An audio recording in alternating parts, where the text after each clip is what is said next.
Bueno, a continuación, el cuarto caso lo presenta un gran amigo y compadre, sí, así está bien, doctor García, José Fernando García, que es infectólogo de la Universidad ICESI, también formado en la Fundación Carolina y en el Hospital Clínico de Barcelona.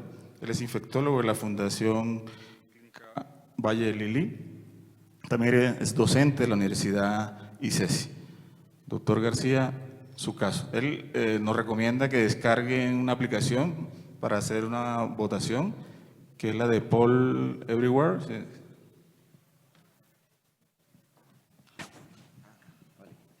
Bueno, muy buenas tardes, muchísimas gracias por la invitación y vamos a desarrollar este caso y dejar unos temas muy puntuales en lo que tiene que ver el manejo de la coinfección.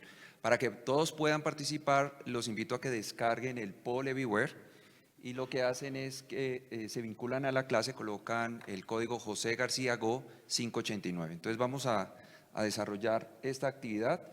Es un tema, digámoslo, muy frecuente en las consultas y en los servicios de hospitalización, y para ver que sí estamos funcionando, vamos a ver, yo soy un profesional que trabajo con VIH, soy un profesional que atiendo pacientes con tuberculosis, pero no atiende pacientes con VIH, atiende pacientes con tuberculosis y VIH, no atiende pacientes con VIH y no sabe qué está haciendo acá. Entonces los invito a votar a ver si eso está funcionando, ¿vale? Sí, efectivamente. Entonces vamos a llevar las preguntas con este sistema. Les voy a presentar, este es un hombre de 50 años, transportador, fuma, antecedente de asma y es diagnosticado de una infección por VIH. Tiene en ese momento 37 células y una carga viral de 101.000 copias. Consulta con esa imagen y un cuadro clínico de 3 meses. Fiebre, pérdida de peso y una semana antes de que sea hospitalizado, pues el paciente desarrolla un cuadro de dificultad respiratoria, congestión nasal, odinofagia y escalofrío. Esos son sus síntomas vitales, el paciente le toma en el servicio de urgencias unos BK de esputo y lo que ocurre es que esos BK son negativos. Evidentemente estamos en la pandemia, les hacen unas pruebas de COVID, se descarta el COVID, seguimos buscando la tuberculosis, le hacemos una fibro y aquí lo que hacemos es una prueba ultra donde se detecta el material genético de la micobacteria y lo que vamos a tener presente es un cuadro de una tuberculosis miliar. Solamente para que tengan presente que las baciloscopias en los pacientes con VIH, vamos a mirar, a ver si aquí puedo ver, a medida que los CD4 disminuyen, la posibilidad de tener una baciloscopía negativa aumenta. Por lo tanto, las baciloscopias en el diagnóstico en los pacientes VIH no nos va a servir de mucho. Por eso, nosotros tenemos que buscar implementar diagnósticos con pruebas que sean mucho más sensibles. ¿Qué nos muestra esta diapositiva? Vamos a mirar el nivel de detección, el número de copias que se necesitan. Si ustedes ven el cultivo, estamos muy a la derecha, lo que ocurre es que se requiere mucho tiempo y una cantidad de inóculo muy bajo, por eso es el gol estándar y esto no nos lo va a tumbar nadie. Pero si vemos acá, vamos a necesitar en un tiempo, pues digámoslo prudencial, pero con las baciloscopías vamos a necesitar un inóculo mayor y lo que ocurre con los pacientes VIH es que tienen inóculos muy bajos. Por lo tanto, las pruebas de biología molecular son las que van a tener utilidad. Y esto es importante tenerlo presente porque un Ginesper negativo no nos descarta una infección por Mycobacterium en tuberculosis. Los estudios del doctor Gotuso, cuando empiezan a implementarse la prueba del ESPER, aquí veíamos que los pacientes que tenían BK negativos, la sensibilidad o el rendimiento de la prueba era de 67 y si era VIH positivo, miren cómo el rendimiento disminuía. Esa es la razón, y esto ya lo habló la doctora Melissa en la conferencia que tuvo que ver de TB y VIH, cómo el implementar una prueba ultra con una secuencia, 2 secuencias de inserción, mejoraba el rendimiento de la prueba hasta un 13%. Y esto no se nos puede olvidar porque a pesar que vamos a implementar las pruebas de biología molecular, una discusión que se ha generado en el medio es si dejamos de usar los BKs y los cultivos. No, se tienen que mantener los BKs y los cultivos. Uno, porque no sabemos si tenemos coinfección con micobacterias no tuberculosas. Y dos, para el seguimiento es muy importante poder tener las baciloscopías. Y este trabajo es muy interesante porque si hacemos ESPER y cultivo, vamos a poder detectar un 9% más de los pacientes si solo hacemos una prueba de ESPER. Entonces, es muy importante mantener el cultivo la prueba de biología molecular y las baciloscopías, porque vamos a poder diferenciar micobacterias no tuberculosas y en seguimiento. Entonces la pregunta que les hago a todos ustedes es, sabemos que tiene un VIH, estamos en un estado avanzado y tiene una tuberculosis. ¿Cuál sería el tratamiento que ustedes le administrarían al paciente? ¿Sería 2 meses de un tratamiento tetraconjugado y 4 meses interdiario, o 2 meses y 7 meses diario, o 2 meses de una fase intensiva con 10 meses diario, o 2 meses con 7 meses interdiario, o 2 meses y 4 meses diario? Entonces, aquí las personas van votando y vamos viendo que la mitad se va moviendo por un tratamiento de 6 meses diario. Aquí vamos viendo un porcentaje importante que extendería el tratamiento y vamos a ver que aquí hay un grupo importante que se mueve un 10% en las pautas interdiarias. Para reforzar lo que Melissa nos comentó en la conferencia de ella, las pautas interdiarias al final pueda que curan, pero lo que ocurre es que van a tener más recaída. Y lo que nosotros queremos es curar sin recaídas. Por lo tanto, los tratamientos tienen que ser diarios para evitar a futuro las recaídas. Y la discusión que se ha generado es si estas pautas tendrían que extenderse en un paciente que tiene una enfermedad avanzada o no. Si el compromiso es pulmonar, si el compromiso es pleural, si el compromiso no es ni del sistema nervioso central, ni del hueso, ni de las articulaciones, 6 meses sería suficiente. Pero la clínica nos va a ir diciendo si nos tendría que promover, aumentar ese tratamiento a 9 meses o no. ¿De qué depende? Lesiones cavitadas pulmonares, el paciente VIH habitualmente no tiene lesiones cavitadas. Si el paciente tiene BKs positivos al mes 2, podríamos extender, y hay unas consideraciones y eso lo define la clínica. Si el paciente no va ganando peso, si el paciente tiene interacciones farmacológicas, si el paciente nos ha tocado suspender de forma transitoria los medicamentos por eventos adversos, posiblemente ese es un paciente que tengamos que extenderlo, pero no hay ensayos clínicos en esto. Esto nos lo va dando o lo va marcando en la evidencia. Entonces, en este caso, que no hay un compromiso del sistema nervioso central, lo que nosotros vamos a definir son 6 meses de tratamiento, acá, si es una tuberculosis fármaco-sensible y no tenemos complicaciones en el seguimiento y en el manejo del paciente, ¿vale? Bueno, ahora la pregunta es, y esa siempre me gusta colocarla en los grupos, ¿cómo damos el medicamento a la tuberculosis? Porque aquí hay una gran debilidad que estamos evidenciando en los programas. ¿Será que lo damos con los alimentos, en ayunas, con alimentos, pero se debe evitar los lácteos, con el tratamiento antirretroviral durante los alimentos para que el medicamento antirretroviral se absorba, o no importa la administración de medicamentos? Aquí lo que tenemos que cambiar es esto, esto y esto. ¿Por qué? Ya les voy a mostrar. Lo que ocurre, se me pasó. Acá, es que los alimentos van a afectar la absorción de la isoniazida. La isoniazida es la que nos va a curar. En esas 2 semanas es la que tiene la actividad bactericida y es la que va a curar realmente al paciente. Entonces, si damos la isoniazida con los alimentos, la absorción es menos del 50%. Por lo tanto, tener concentraciones de isoniazida, y ya hay estudios que muestran que en el paciente VIH la concentración cae mucho más.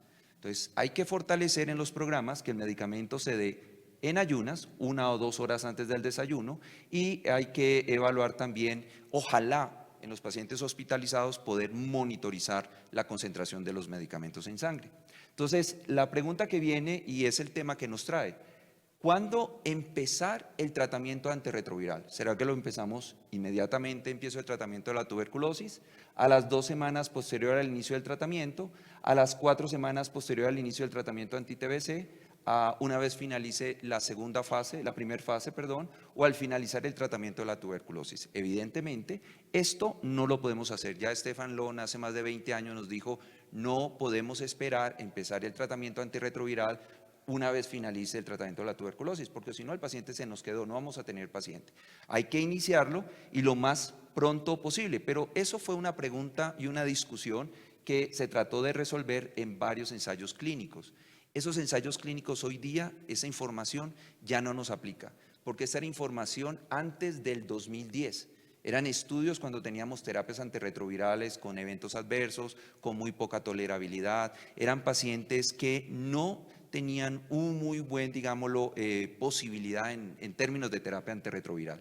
Pero estas preguntas salen por unos temores que tenían en reconstitución inmunológica, en las interacciones farmacológicas y especialmente era la reconstitución inmune. ¿Qué nos dijo estos estudios? Que aquellos pacientes con CD4 menores de 50 se beneficiaban de un tratamiento temprano, frente a diferir el tratamiento más o menos finalizando la primera fase.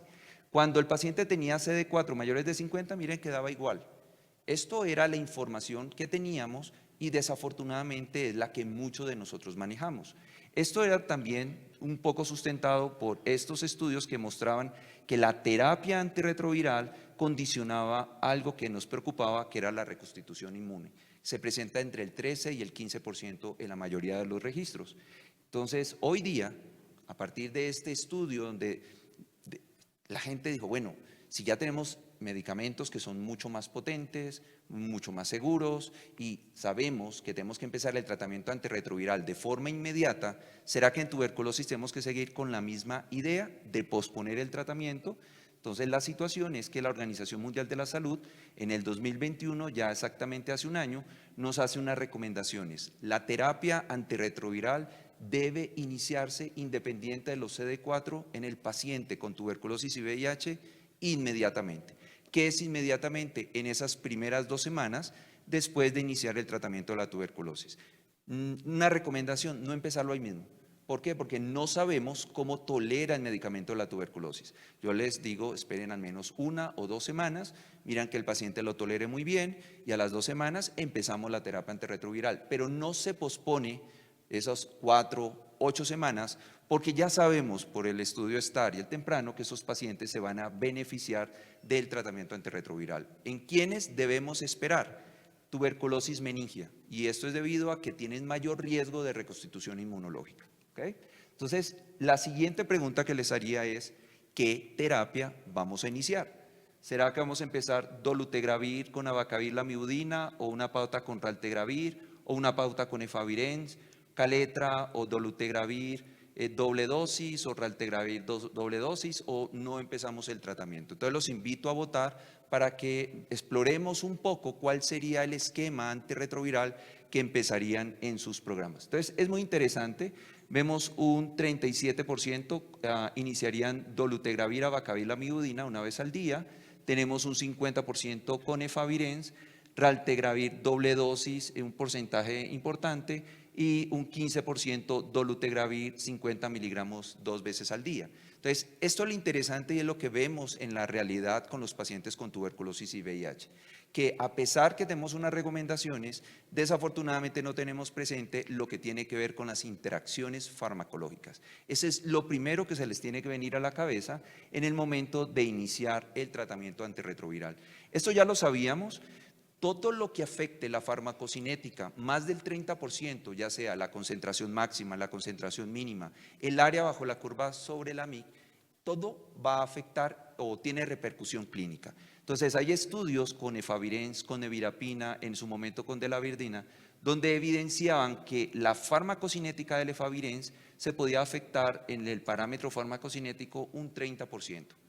Hoy día sabemos que esa disminución no tiene un impacto clínico, por lo tanto, en aquellos pacientes que podemos administrar efavirenz, lo podemos dar.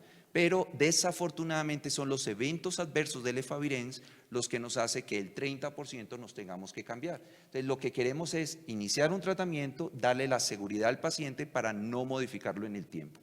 En nevirapina, que desafortunadamente vemos que se usa en los pacientes con tuberculosis, no es una indicación, porque su perfil farmacocinético se afecta más del 50%, por lo tanto no es una opción viable en los pacientes con tuberculosis y VIH. Entonces, ¿qué nos queda? Los inhibidores de proteasa, todos se afectan. Si tenemos rifabutina, podríamos utilizarlo ajustando dosis, pero ese medicamento no lo tenemos en Colombia. Están entonces los inhibidores de integrasa, se han hecho varias aproximaciones, ensayos clínicos, seguimientos, registros, y lo que se ha encontrado con esto que tiene que ver con el raltegravir, inicialmente nos decían una vez al día, la dosis habitual, pero el TB Reflay 2 nos dijo no, ojo, porque los pacientes tenemos que ajustarle la dosis por el efecto farmacocinético que se presenta. Entonces, si vamos a dar raltegravir, tenemos que dar la doble dosis. 800 miligramos cada 12 horas, y este ensayo clínico que se presentó inicialmente en Elías nos dijo no cumple los criterios de no inferioridad, por lo tanto doble dosis del raltegravir. Tenemos la situación con dolutegravir. Dolutegravir, hay estudios que nos dicen que con 10 miligramos de dolutegravir se alcanza la concentración mínima viral. Sería suficiente, nosotros damos 50. Entonces, ahora hay unos ensayos muy interesantes que están mirando si realmente tenemos que ajustar la dosis del dolutegravir. ¿Qué sabemos hoy día de este tratamiento? Este es el estudio Inspiring. Lo que nos mostró fue que los pacientes tenían que duplicar la dosis del dolutegravir, y esto lo compararon con efavirenz. ¿Qué encontraron? No habían, o sea, la respuesta virológica es igual.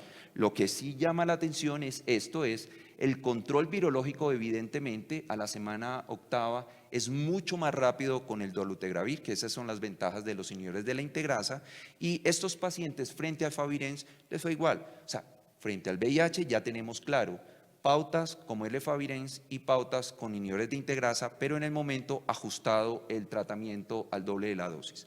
¿Esto debido a qué? A las interacciones farmacológicas. Entonces, esa diapositiva, cuando hicimos la pregunta y vimos que hay personas que aún no ajustan la dosis, hoy salen de este taller entendiendo que tenemos que ajustar la dosis. Esta tabla es muy bonita, es una tabla que elaboré referente a los diferentes medicamentos, y si fuéramos a administrar los no nucleócidos, miren que efavirenz es el único que tiene una menor interacción farmacológica. Ocurre que con fluoroquinolonas sí vamos a tener algún efecto adverso en el caso de modificar. Doravirina, etravirina, rilpivirina y nevirapina no deberían administrarse. Inhibidores de proteasa no se deben administrar, a no ser que tengamos rifabutina, pero no hay en el país. Y los inhibidores de integrasa, raltegravir, ajustar la dosis, por eso la interacción moderada.